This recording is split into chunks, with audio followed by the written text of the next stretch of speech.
আমি অভিষেক মান্নাদা। এর আগের ক্লাসে আমি চ্যাপ্টার 2 মানে ট্যাক্সোনমি এবং সিস্টেমেটিক্স এই চ্যাপ্টারের প্রথম দিককার যে অংশগুলো তাদের সম্পর্কে আলোচনা করেছি। যেহেতু অনেকগুলি বিষয় রয়েছে সেই জন্য আজকের ক্লাসে বাকি অংশগুলি নিয়ে আমি আলোচনা করব। আমি একবার মনে করে দিই যে আগের ক্লাসে ট্যাক্সোনমি ব্যাপারটা কি, তার গুরুত্ব, তার উপাদান, সিস্টেমেটিক্স, ট্যাক্সোনমির সঙ্গে সিস্টেমেটিক্সের সম্পর্ক, দ্বিপদ নামকরণ, তার নিয়মাবলী, তার প্রেক্ষাপট, তারপর দ্বিপদ নামকরণের ইম্পর্টেন্স, ত্রিপদ নামকরণ, তারপর বিভিন্ন টাইপ স্পেসিমেন, এগুলি সম্পর্কে আলোচনা করেছি। আজকে পার্ট 2তে আমি এর পরের যে অংশগুলো রয়েছে সেগুলি এক এক করে বলবো।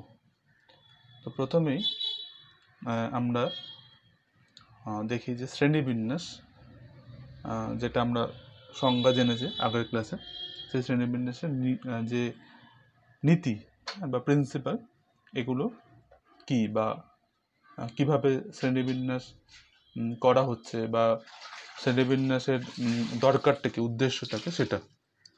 তো প্রথমে শ্রেণীবিন্যাসের নীতি এটা একটু আমরা ধারণা করে নিই। আমরা জেনেছি যে ট্যাক্সোনমির একটা বিশেষ উপাদান হচ্ছে শ্রেণীবিন্যাস। অগণিত জীব, সেটা উদ্ভিদ আর প্রাণী, তারা একসঙ্গে পৃথিবীতে রয়েছে। এইসব জীবের উৎপত্তি, গঠন, তাদের তাদের যে জীবনচক্র এবং তাদের যে সম্পর্ক, সেইগুলো সম্পর্কে জ্ঞান লাভ করা দরকার আমাদের, এবং তাদের নির্দিষ্ট নিয়মে তাদেরকে গোষ্ঠীতে বা গ্রুপে তাদের ভাগ করা দরকার। তো এইটাই হচ্ছে শ্রেণীবিন্যাস বা ক্লাসিফিকেশন। শ্রেণীবিন্যাস যখন প্রথম দিকে, তখন মানে বিজ্ঞানের যখন প্রথম শ্রেণীবিন্যাস জীবজগতে করতে শুরু করেছিল, তখন কিন্তু তার নিয়মগুলো খুব সরল সাধারণ ছিল, কারণ তখন বেশি উদ্ভিদ প্রাণী আবিষ্কার হয়নি। এবার ধীরে ধীরে যত বিভিন্ন ধরনের উদ্ভিদ প্রাণীর আবিষ্কার হতে থাকলো, তখন কিন্তু আস্তে আস্তে আস্তে আস্তে জটিল হয়ে গেল। তখন কিন্তু কতগুলো সরল বা সাধারণ কিছু বাহ্যিক বৈশিষ্ট্যর ভিত্তি করে শ্রেণীবিন্যাস করা হতো। যেমন সমস্ত উদ্ভিদকে একটা গ্রুপে ফেলে দেওয়া হলো উদ্ভিদ জগৎ বা প্ল্যান্ট কিংডম, এবং সমস্ত প্রাণীকে নিয়ে তৈরি হলো অ্যানিমাল কিংডম। এবার তাদের আন্ডারে ধরো সাব কিংডম তৈরি হলো, বা ফাইলাম তৈরি হলো, বা তোমার ডিভিশন বা সুপার ক্লাস, বা ক্লাস, অর্ডার, তারপরে ফ্যামিলি, জিনাস, স্পিসিস, এইরকমভাবে তাদের আন্ডারে আস্তে আস্তে আস্তে আস্তে এরকমভাবে গোষ্ঠী বা গ্রুপ তৈরি করা হলো, এবং তাদের বিভিন্ন প্রাণীকে তাদের যে বৈশিষ্ট্য অনুসারে এই গোষ্ঠীভুক্ত করা হতে থাকলো। তো এখানে শ্রেণীবিন্যাসের সবথেকে বড় যে এককটা সেটা হচ্ছে কিংডম, আর সবথেকে ছোট এককটি হচ্ছে স্পিসিস। এবার আমরা দেখি যে শ্রেণীবিন্যাস যে করা হচ্ছে তার ভিত্তি বা বেসিসটা কি। প্রাচীনকাল থেকে এখনো পর্যন্ত বিভিন্ন সময় নানা রকম ভিত্তির ওপর নির্ভর করে যারা ট্যাক্সোনমিস্ট তারা উদ্ভিদ বা প্রাণী জগতে শ্রেণীবিন্যাস করেছেন। তো এরকম কিছু ভিত্তি হচ্ছে, যেমন তার বাস্তুবিজ্ঞানজনিত ভিত্তি, তার কোষতত্ত্বগত ভিত্তি, তার অঙ্গ সংস্থান জনিত ভিত্তি, জৈব রাসায়নিক ভিত্তি, পরাগরেণুর গঠন কেমন, সেই অনুসারে তার মানে গঠনগত ভিত্তি, তারপর সংখ্যাতত্ত্বজনিত ভিত্তি, ভ্রূণতত্ত্বজনিত ভিত্তি, আর প্রত্নজীবীয় তত্ত্ব সংক্রান্ত ভিত্তি। তো এই এত রকম ভিত্তির ওপর ডিপেন্ড করে কিন্তু এখন আধুনিক যে বিন্যাসবিধি তারা কিন্তু নানাভাবে শ্রেণীবিন্যাস করার চেষ্টা করছেন। তো এবার এই যে শ্রেণীবিন্যাস করা হচ্ছে তার উদ্দেশ্যটা কি? এক নম্বর হচ্ছে বাহ্যিক বা আভ্যন্তরীণ চারিত্রিক বৈশিষ্ট্যের ভিত্তিতে সাদৃশ্য বা বৈসাদৃশ্য যুক্ত জীবগুলোকে আলাদা আলাদা করে গোষ্ঠীভুক্ত করা। যাদের মধ্যে মিল আছে তাদেরকে এক গোষ্ঠী, যাদের মধ্যে মিল নেই তাদেরকে আলাদা আলাদা গোষ্ঠী। তোমরা এখানে ছবিতে দেখতে পাচ্ছ দেখো, যে প্রাণীগুলির মধ্যে যত মিল আছে তারা দেখো তত বেশি সময় পর্যন্ত কিন্তু থাকছে পাশাপাশি। তারপর ধরো শ্রেণীবিন্যাসের একটা উদ্দেশ্য হচ্ছে গ্রুপ বা সেটে বিভক্ত জীবগুলির জীবনসমূহের যে বৈশিষ্ট্য, তাদের যে লাইফ স্ট্র্যাটেজি বা তাদের আচরণ, এগুলো সম্পর্কে জানার যে উপায়টা, জানার যে প্রচেষ্টা, সেটা কিন্তু এতে সহজ হয়। তারপরে বিভিন্ন জীবগোষ্ঠীর মধ্যে যে পারস্পরিক সম্পর্ক রয়েছে সেটা কিন্তু শ্রেণীবিন্যাসটা ছকটা দেখলেই বোঝা যায়। একটু আগে বললাম যে যাদের মধ্যে পারস্পরিক সম্পর্ক যত বেশি তারা তত বেশি পর্যন্ত কিন্তু তারা পাশাপাশি থাকছে। তারপর ধরো জীবজগতে বিভিন্ন গোষ্ঠীভুক্ত জীবের সরল থেকে জটিল বৈশিষ্ট্যগুলি যদি পর্যালোচনা করি তাহলে তাদের মধ্যে কিন্তু একটা বিবর্তনগত সম্পর্ক আমরা পেয়ে যাব। তারপর সীমিত সময়, অল্প সময় পৃথিবীতে যে অসংখ্য জীব আছে তাদের প্রত্যেকটা গোষ্ঠীর প্রতিনিধিদের সম্পর্কে প্রাইমারি যে জ্ঞান যদি লাভ করতে চায় তাদের কিন্তু শ্রেণীবিন্যাস আমাদেরকে জানতেই হবে। সহজে অল্প সময় বিভিন্ন জীবগোষ্ঠী সম্পর্কে একটা বেসিক বা প্রাইমারি আইডিয়া কিন্তু এর মাধ্যমে আমাদের হয়। এরপর আমরা আসবো হচ্ছে হায়ারার্কি বা লিনিয়ার হায়ারার্কি, এই বিষয়টি কি। যেমন এখানে দেখছো যে পরপর করে রয়েছে species, genus, family, order, class, phylum, kingdom. তো এইটা হচ্ছে লিনিয়ার হায়ারার্কি। এটা কিভাবে এলো সেটা আমরা একটু জেনে নিই। এই যে শ্রেণীবিন্যাসের থেকেই শ্রেণীবিন্যাসের প্রয়োজনীয়তা থেকেই এটা তৈরি হয়েছে। দেখো, চারিত্রিক বৈশিষ্ট্যের উপর ভিত্তি করে কোনো উদ্ভিদ বা উদ্ভিদ প্রজাতির শ্রেণীবিন্যাসের কাঠামোয় একটা সুনির্দিষ্ট শ্রেণীবদ্ধ অবস্থান নির্দেশ করাটাই হচ্ছে ট্যাক্সোনমি বা বিন্যাসবিধির মূল উদ্দেশ্য। মানে সেই প্রাণীটি বা উদ্ভিদটি কোন জায়গায় রয়েছে। ভিন্ন পদমর্যাদা বিশিষ্ট শ্রেণীবিন্যাসের এককগুলি সুনির্দিষ্ট অবক্রমে বিন্যস্ত হয়ে যে শ্রেণীবিন্যাসের কাঠামো সৃষ্টি করে তাকে ট্যাক্সোনমিক হায়ারার্কি বলা হয়। মানে তাদেরকে আমরা আস্তে আস্তে নিচের দিকে বা তাদের মান অনুসারে কমের দিকে নিয়ে যাচ্ছে। এই যে ভিন্ন পদমর্যাদা বিশিষ্ট যে এই যে এক একটা একক, এদেরকে আমরা এক একটা একককে বলি ট্যাক্সন। মানে ধরো ফাইলাম একটা ট্যাক্সন, শ্রেণী একটা ট্যাক্সন, অর্ডার একটা ট্যাক্সন, ফ্যামিলি একটা ট্যাক্সন। এদেরকে প্লুরালে বলা হয় ট্যাক্সা।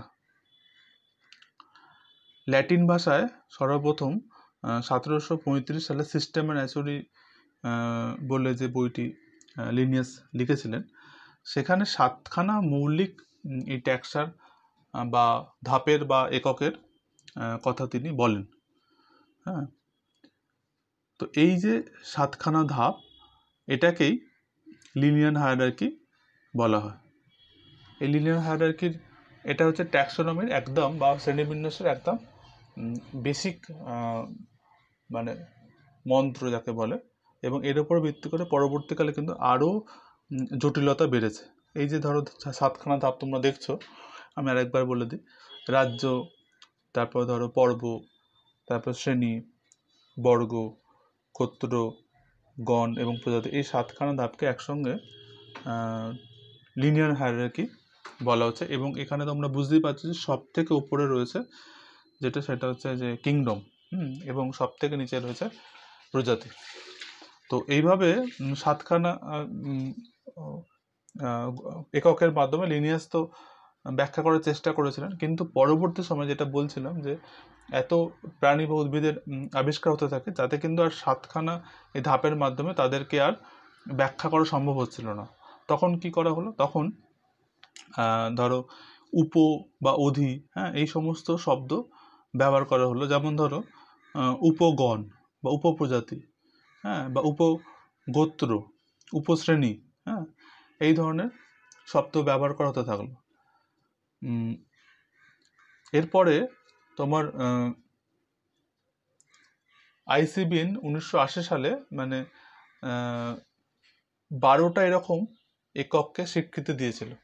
হ্যাঁ, তো এদেরকে এরকমভাবে বলা যেতে পারে আমরা, যেমন মানে উদ্ভিদের ক্ষেত্রে 12টা এরকম ভাগ হচ্ছে: ফর্ম, ভ্যারাইটি, প্রজাতি, সিরিজ, সেকশন, গণ, ট্রাইব, গোত্র, বর্গ, শ্রেণী, বিভাগ এবং কিংডম। এই হচ্ছে উদ্ভিদের ক্ষেত্রে শ্রেণীবিন্যাসের ক্ষেত্রে 12টা, কিন্তু প্রাণীর ক্ষেত্রে দেখা গেছে 12টাতে হবে না, সেখানে 21টা ধাপ তৈরি করেছেন বিজ্ঞানী জি.এস. সিম্পসন।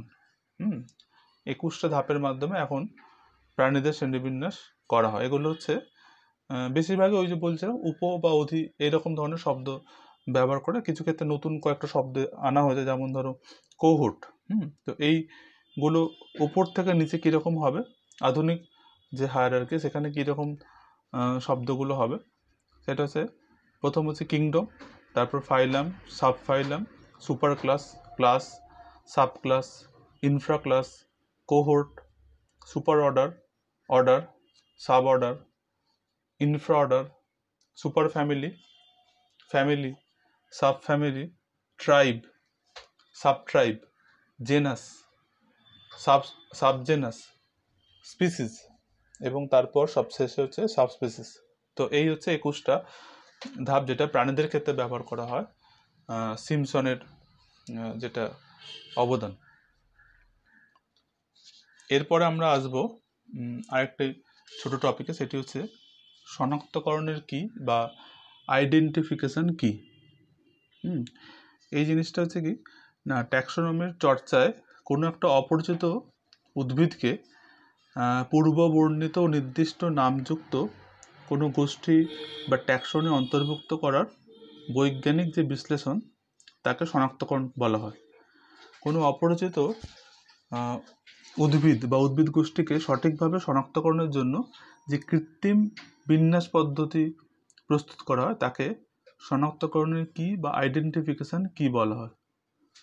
এখানে কি করা হয় তোমরা ছবিতে দেখতে পাচ্ছ, মানে কোনো একটা প্রশ্নে হ্যাঁ বা না এরকম ধরনের উত্তরের মাধ্যমে মূল লক্ষ্যে পৌঁছাতে হবে। এক্ষেত্রে তাহলে কি হচ্ছে যে নির্দেশিকা প্রত্যেকটা ধাপে বিপরীতধর্মী একজোড়া বৈশিষ্ট্যকে নির্বাচিত করে তাদের কৃত্রিমভাবে বিন্যস্ত করা হয়। শনাক্তকরণ নির্দেশিকায় বিপরীতধর্মী প্রতিটি বৈশিষ্ট্যের এই যে জোড়, তাকে কাপলেট বলে। প্রত্যেকটা কাপলেটে বিপরীতধর্মী এক একটি বৈশিষ্ট্যকে বলে লিড। প্রতিটা কাপলেটের লিডের সংখ্যা দ্বারা প্রতিটা কাপলেটকে লিডের সংখ্যা দ্বারা চিহ্নিত করা হয় এবং যথাসম্ভব একই শব্দ দ্বারা এই লিডগুলিকে লেখা শুরু করা হয়। প্রতি ধাপে একজোড়া বিপরীতধর্মী লিডযুক্ত কাপলেটের সৃষ্টির মাধ্যমে এই নির্দেশিকা তৈরি করা হয়। তো এই সেই শনাক্তকরণের এই যে কি দেখতে পাচ্ছ তোমাদের প্রত্যেকটা, যেমন এখানে একটা উদাহরণে দেখানো হচ্ছে যে কোনো একটা অ্যানিম্যাল ধরো, তার ক্ষেত্রে যে তার উইং আছে না তার সেল আছে। উইং থাকলে তাহলে কটা ধরো উইং আছে, তাকে তখন প্রশ্ন করা হচ্ছে যে কটা লেগ আছে, 8টা লেগ না তার বেশি আছে, বা অ্যান্টেনি কি ফেদার না ফেদার নয়, এরকমভাবে প্রশ্ন করার মাধ্যমে মানে এইগুলো হচ্ছে কি, এইভাবে কোনো একটা উদ্ভিদ বা প্রাণীকে শনাক্ত করা যায়। তো এই জিনিসটা তোমাদের সিলেবাসে ঠিক নেই, তাও এই সংক্রান্ত বিষয় বলে একটু জানিয়ে রাখলাম। এরপরে আমরা যে টপিকটিতে আসবো সেটা হচ্ছে স্পিসিস কনসেপ্ট। আমরা দেখলাম যে শ্রেণীবিন্যাসের সব থেকে ছোট ধাপ বা সব থেকে নিচের যে ধাপটি, কিন্তু সব থেকে বলা যেতে পারে গুরুত্বপূর্ণ জিনিস হচ্ছে কিন্তু প্রজাতি। তো সেই জন্য প্রজাতি সম্পর্কে বিভিন্ন বিজ্ঞানীরা বিভিন্ন রকম ধারণা দিয়েছেন বা পরে প্রজাতি বিষয়টিকে ব্যাখ্যা করার চেষ্টা করেছেন। তো সেই জন্য আমরা এই সম্পর্কে একটু ডিটেলসে জেনে নেব। প্রজাতি হচ্ছে শ্রেণীবিন্যাসের প্রাথমিক মানে বেসিক ইউনিট, যেগুলি এমন কতগুলি জীবের সমন্বয়ে গঠিত যারা কিন্তু ইন্টার ব্রিডিং করতে পারে, নিজেদের মধ্যে ব্রিডিং করতে পারে। প্রজাতির কিছু বৈশিষ্ট্য আমরা একটু দেখে নিই। এরা হচ্ছে শ্রেণীবিন্যাসের প্রাথমিক একক। প্রজাতির যে অন্তর্গত জীবগুলো তাদের মধ্যে জিনগতভাবে কিন্তু মিল রয়েছে অনেক। হ্যাঁ, প্রতিটি প্রজাতি গঠনগত দিক থেকে অন্য প্রজাতির থেকে আলাদা। একটি প্রজাতির জীবগুলো নিজেদের মধ্যে কিন্তু ইনব্রিডিং করতে পারে এবং সন্তান উৎপাদন করতে পারে। এবার এই যে নতুন প্রজাতি যে তৈরি হয়, একটা প্রজাতি থেকে আমরা ডারউইনের তত্ত্বে পড়েছি ওই ব্যক্তি, একটা প্রজাতি থেকে যে যখন ওই ব্যক্তির মধ্যে নতুন প্রজাতি তৈরি হয় সেই ঘটনাটাকে কিন্তু বলে হচ্ছে স্পিসিয়েশন। তো যাই হোক, এই যে প্রজাতি কীভাবে প্রজাতিকে ব্যাখ্যা করা যায় তার জন্য বিভিন্ন বিজ্ঞানীরা বিভিন্ন কনসেপ্ট দেন। তার মধ্যে সবথেকে গুরুত্বপূর্ণ এবং সবথেকে প্রচলিত বা সবথেকে গ্রহণযোগ্য মতবাদ হচ্ছে বায়োলজিক্যাল স্পিসিস কনসেপ্ট। এখানে যেসব বিজ্ঞানীদের সমর্থক তারা হচ্ছেন ডবঝনস্কি এবং মেয়ার। তো এরা বিশেষ করে মেয়ারের নামটা বিশেষ করে গুরুত্বপূর্ণ, কারণ এরা ইনি প্রজাতির যে সংজ্ঞাটা দিয়েছেন সেটি কিন্তু সবাই এক বাক্যে কিন্তু মেনে নিয়েছেন এবং সেটাই প্রজাতির সবথেকে গুরুত্বপূর্ণ বা সবথেকে প্রধান ডেফিনেশন হিসাবে গণ্য করা। তিনি বলছেন প্রজাতি হচ্ছে এমন একটা জীবগোষ্ঠী যা অন্য জীবগোষ্ঠী থেকে জননগতভাবে বিচ্ছিন্ন। হ্যাঁ, তো এই যে ধারণাটা জননগতভাবে আলাদা কিন্তু নিজেরা ইনব্রিডিং করতে পারে, এই যে ধারণাটা, এটি হচ্ছে বায়োলজিক্যাল স্পিসিস কনসেপ্টের মূল ভিত্তি। তো এটি সবথেকে গুরুত্বপূর্ণ স্পিসিস কনসেপ্ট। হ্যাঁ, কিন্তু তাও এর দু একটা সীমাবদ্ধতা রয়েছে, লিমিটেশন রয়েছে। যেমন ধরো অযৌন জননকারী যে জীব তাদের ক্ষেত্রে কিন্তু এই ধারণা প্রয়োগ করা যায় না, কারণ যারা অযৌন জনন করে তারা কিন্তু ইনব্রিডিং করে না। হ্যাঁ, তাদের মধ্যে তো জিনের আদান প্রদান এইভাবে হচ্ছে না, তো তাদের ক্ষেত্রে কিন্তু এই বায়োলজিক্যাল স্পিসিস কনসেপ্ট প্রয়োগ করা যায় না। তো এটা ছাড়াও আরও যেসব স্পিসিস কনসেপ্টগুলো রয়েছে সেগুলি আমরা একটু জেনে নিই। একটা হচ্ছে ফাইলোজেনেটিক স্পিসিস কনসেপ্ট। এখানে বলা হচ্ছে প্রজাতি হচ্ছে জাতিজনের অগ্রভাগে উপস্থিত ক্ষুদ্রতম জীবগোষ্ঠী যারা একই পূর্বপুরুষ থেকে এসেছে। 3 নম্বর হচ্ছে ইভলিউশনারি স্পিসিস কনসেপ্ট। এখানে বলা হচ্ছে সিমসন, গ্রান্ট এরা হচ্ছে এর সমর্থক। এখানে বলা হচ্ছে প্রজাতি হচ্ছে পূর্বপুরুষ থেকে উদ্ভূত পৃথক সত্তাযুক্ত পপুলেশন যা এককভাবে দিক নির্ণীত অভিব্যক্তি দেখাতে সক্ষম। ইভলিউশনারি স্পিসিস কনসেপ্টটা বলছে। এবার হচ্ছে 3 নম্বর যেটা ফেনেটিক স্পিসিস কনসেপ্ট, সেখানে বলছে প্রজাতি হচ্ছে ফিনোটাইপ দিক থেকে সদৃশ্য পপুলেশন এবং তাদের বাহ্যিক আকৃতি অন্য জীবগোষ্ঠীর থেকে পৃথক। এটা হচ্ছে ফেনেটিক স্পিসিস কনসেপ্ট। আর লাস্ট হচ্ছে জেনেটিক স্পিসিস কনসেপ্ট। এখানে বলছে যে পপুলেশনের জিনগত বৈশিষ্ট্য একই রকম যা ডিএনএ সংক্রায়নের বা জেনেটিক ফিঙ্গারপ্রিন্টিংয়ের মাধ্যমে নির্ধারণ করা যায়, তারা হচ্ছে এক একটা স্পিসিস। হ্যাঁ, মানে জিনগত বেসটাকে এরা গুরুত্ব দিচ্ছে, জেনেটিক স্পিসিস কনসেপ্টটা। তো এইগুলো হচ্ছে বিভিন্ন রকম স্পিসিস কনসেপ্ট। আমি আরেকবার মনে করে দিচ্ছি, এদের মধ্যে এখনও কিন্তু সবথেকে বেশি যেটা গৃহীত হয় বা সবাই যেটা মনে করে যে স্পিসিসকে ব্যাখ্যা করার জন্য সবথেকে গুরুত্বপূর্ণ মতবাদ হচ্ছে কিন্তু বায়োলজিক্যাল স্পিসিস কনসেপ্ট। এরপর আমরা আসবো শ্রেণীবিন্যাসের বিভিন্ন রকম পদ্ধতিতে বা টাইপস অফ ক্লাসিফিকেশন।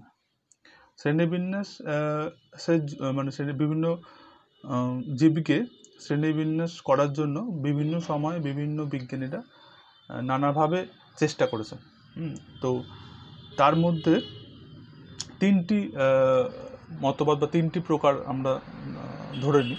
একটা হচ্ছে যে কৃত্রিম বা আর্টিফিশিয়াল সিস্টেম অফ ক্লাসিফিকেশন। এখানে বলছে যে শ্রেণীবিন্যাস পদ্ধতিতে উদ্ভিদ জগতের শ্রেণীবিন্যাস করার লক্ষ্যে ট্যাক্সোনমি বৈশিষ্ট্য শুধুমাত্র উদ্ভিদের হ্যাবিট এবং মানুষের ক্ষেত্রে তার গুরুত্বের বিচার করা হয়, তাকে কৃত্রিম শ্রেণীবিন্যাস পদ্ধতি বলা হয়। এক্ষেত্রে থিওফ্রাস্টাস, যিনি উদ্ভিদ বিজ্ঞানের জনক যাকে বলা হয়, হ্যাঁ, বা ম্যাগনাস, এরা হচ্ছেন এই মতবাদের সমর্থক। এবার কৃত্রিম শ্রেণীবিন্যাসের সুবিধা কি? সুবিধা হচ্ছে এর মাধ্যমে সহজে খুব তাড়াতাড়ি তাৎক্ষণিক উদ্ভিদের শনাক্তকরণ করা যায়। কিন্তু অসুবিধা হচ্ছে অল্প কয়েকটি চারিত্রিক বৈশিষ্ট্যের উপর ভিত্তি করে এই শ্রেণীবিন্যাস করা হয় বলে এখানে কিন্তু জীবজগতের মধ্যে বিভিন্ন উদ্ভিদের মধ্যে যে সম্পর্ক রয়েছে সেটা কিন্তু ভালো মতো বোঝা যায় না। তাহলে এটা গেল হচ্ছে প্রথম যে শ্রেণীবিন্যাস পদ্ধতি, আর্টিফিশিয়াল সিস্টেম অফ ক্লাসিফিকেশন বা কৃত্রিম শ্রেণীবিন্যাস পদ্ধতি। এরপর আমরা 2 নম্বর যে পদ্ধতিটা আছে স্বাভাবিক বা প্রাকৃতিক শ্রেণীবিন্যাস পদ্ধতি, যেটা ন্যাচারাল সিস্টেম ক্লাসিফিকেশন বলে যেটাকে, সেটা এখানে বলছে প্রকৃতি প্রদত্ত সর্বাধিক সংখ্যক ট্যাক্সোনমিক বৈশিষ্ট্যকে একসঙ্গে বিবেচনা করে তাদের সাদৃশ্যের ভিত্তিতে উদ্ভিদের যে শ্রেণীবিন্যাস করা হয় তাকে প্রাকৃতিক শ্রেণীবিন্যাস পদ্ধতি বলছে।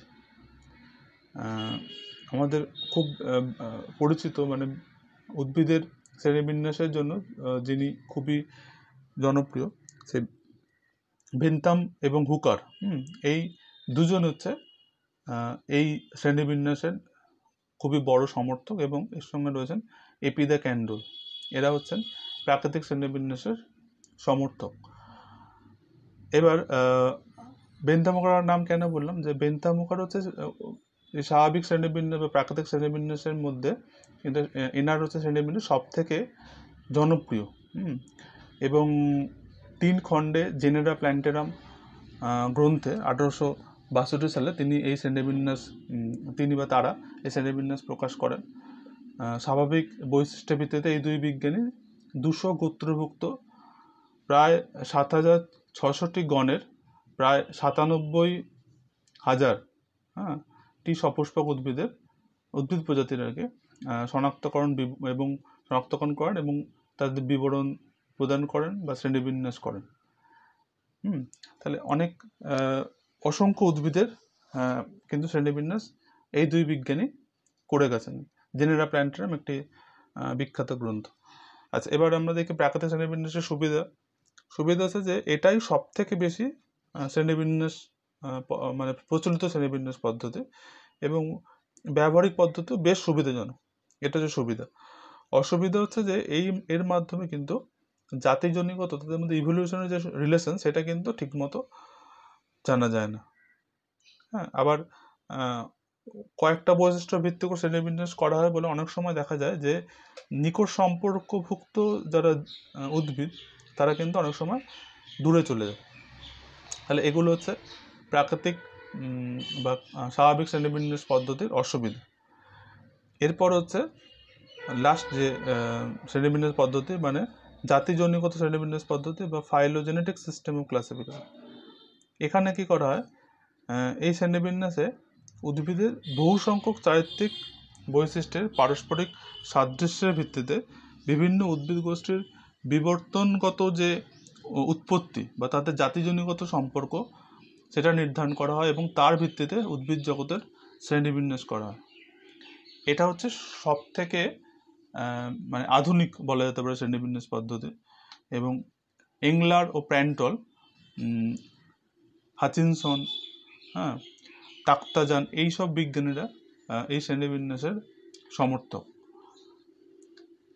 এই শ্রেণীবিন্যাস পদ্ধতির সুবিধা হচ্ছে যে এটা হচ্ছে সব থেকে মানে সঠিক উপায় আর কি শ্রেণীবিন্যাস করার জন্য, প্রথমত। দ্বিতীয়ত হচ্ছে এর মাধ্যমে উদ্ভিদগুলোর মধ্যে যে সত্যিকারের যে সম্পর্ক, জাতিজনিকত বা অভিব্যক্তিগত সম্পর্ক, সেটা কিন্তু পারফেক্ট একদম ধারণা করা যায়। এটা হচ্ছে তার সুবিধা। কিন্তু অসুবিধা হচ্ছে কি না, এর ব্যবহারিক যে প্রয়োগ সেটা হচ্ছে খুবই জটিল।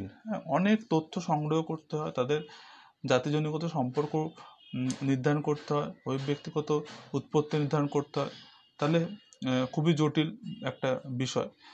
আর সব ধরনের শাখার তথ্য সেগুলো সবসময় অ্যাভেলেবেল থাকে না, ফলে সঠিক সময় সঠিকভাবে অল্প সময় এইরকম শ্রেণীবিন্যাস কিন্তু করা যাবে না, অনেক অনেক সময় লাগবে, অনেক তথ্য লাগবে।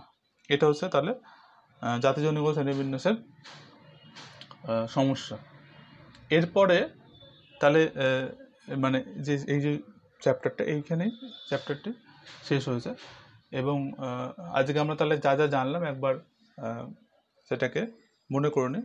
আমরা প্রথমে শ্রেণীবিন্যাস সম্পর্কে জানলাম, শ্রেণীবিন্যাস যে করা হচ্ছে উদ্ভিদ বা প্রাণী জগতের, সেই শ্রেণীবিন্যাসের নীতি বা তার ভিত্তি, তার উদ্দেশ্য কি, তারপরে ট্যাক্সোনমিক বা লিনিয়ার হায়ারার্কি বিষয়টি কি, লিনিয়ার হায়ারার্কির ধাপগুলো কি কি, আধুনিক যে হায়ারার্কি যেটা মডার্ন হায়ারার্কি সেখানে কি কি ধাপ রয়েছে, তারপর আইডেন্টিফিকেশন কি, মানে উদ্ভিদ বা প্রাণীকে যখন শনাক্ত করতে চায় তার জন্য যে কাপলেটগুলো ইউজ করা হচ্ছে সেটা, তারপর স্পিসিস কনসেপ্ট, বিভিন্ন রকমের যে প্রজাতি সম্পর্কিত যে ধারণাগুলো রয়েছে, ফেনেটিক বা জেনেটিক বা ইভলিউশনারি, এবং সবথেকে ইম্পর্টেন্ট যেটা বায়োলজিক্যাল স্পিসিস কনসেপ্ট, সেগুলো সম্পর্কে ধারণা করলাম। আর শেষে হচ্ছে বিভিন্ন ধরনের ক্লাসিফিকেশান, মানে আর্টিফিশিয়াল সিস্টেম অফ ক্লাসিফিকেশান বা ন্যাচারাল সিস্টেম অফ ক্লাসিফিকেশান এবং ফাইলোজেনেটিক সিস্টেম অফ ক্লাসিফিকেশান, এগুলো কাকে বলে, তাদের সমর্থক বিজ্ঞানী কারা, তাদের সুবিধা কী, বা তাদের অসুবিধা কী, এগুলো সব জানলাম। তো এই হচ্ছে দুটো ক্লাস যার মাধ্যমে ট্যাক্সোনমি এবং সিস্টেমেটিক এই 2 নম্বর চ্যাপ্টারটি কমপ্লিট হলো। এর পরের ক্লাসে অন্য আরেকটি চ্যাপ্টার সম্পর্কে আমরা আলোচনা করব।